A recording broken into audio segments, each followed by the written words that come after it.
ఆదివారం రోజున వచ్చే సంద నువ్వు పట్టుకునే యోగ్యత లేదు, తినే యోగ్యత లేదంటున్నాడు.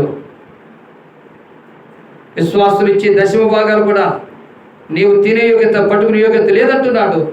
ఎందుకంటే సమర్పణ లేదు నీకు, దేవుని పని చేయట్లేదు, నువ్వు దేవుని దాసులను వెంబడించటం లేదు, దేవుని సావుకులను అనుసరించటం లేదు.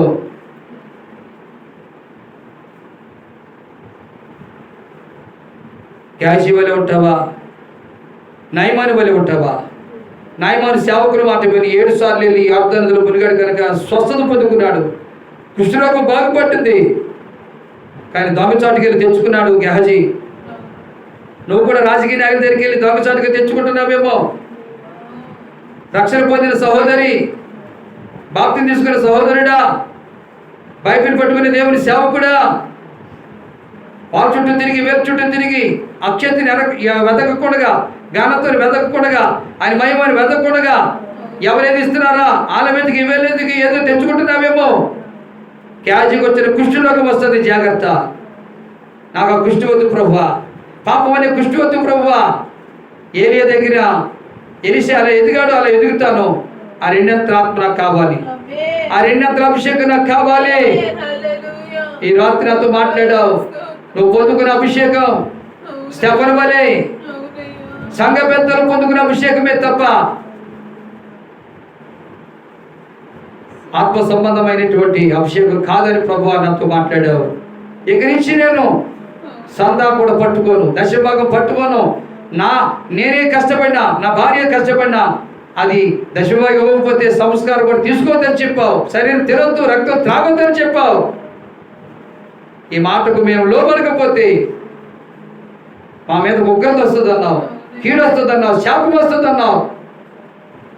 ఆ ఉగ్రత మాకొద్దు, నీకు నీవే ఉగ్రత తెచ్చుకుంటున్నావు అన్నాడు అపోస్తలుడైన పౌలు ద్వారా రోమా సంఘంతో మాట్లాడి 2:5లో మాట్లాడాడు.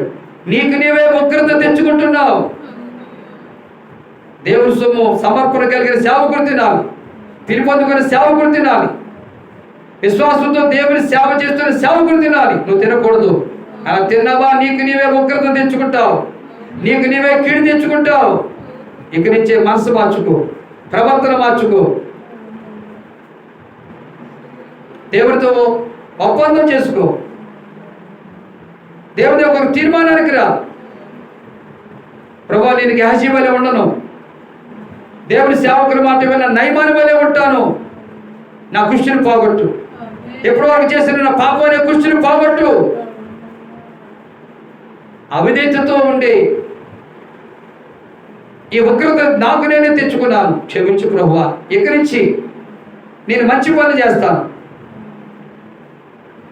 సేవకులను వెంబడిస్తాను, పరిచయం యథార్థంగా చేస్తాను, సత్క్రియలు ఓపికతో చేస్తాను. దేవునికి ఇవ్వలేకపోతున్నావు మీరు. ఇక సత్క్రియలు ఓపికతో చేస్తారా? తీర్మానం చేసుకో. సత్క్రియలు ఓపికతో నేను చేస్తాను ప్రభువా తీర్మానం చేసుకుని ఘనతను, అక్షేతను, మహిమను వెతికితే అప్పుడు నీకు నిత్య జీవం ఇస్తానన్నాడు.